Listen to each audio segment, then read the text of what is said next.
Економската програма за локалните избори 2013 пред представниците на Сојузот на стопански комори денес ја презентираше кандидатот за градоначелник на Кисела Вода од редовите на ВМРО ДПМНЕ.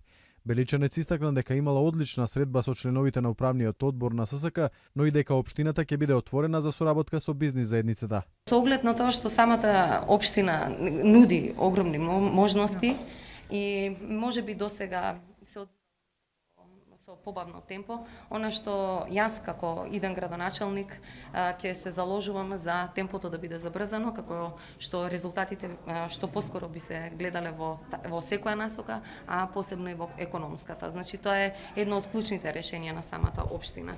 Од Сојузот на стопански комори на средбата посочиле дека потребно е ефикасно и брзо носење на деталните урбанистички планови и побарале компетентна и стручна администрација. Ние како бизнес заедница бараме компетентна и стручна администрација која ќе биде насочена да биде сервис на бизнисот, значи да не услужува брзо и ефикасно како нас како бизнис, така и граѓаните, но пред се нас, пошто ние сме одговорни за економскиот развој. Двете страни изразија надеж дека во иднина одлично ќе соработуваат.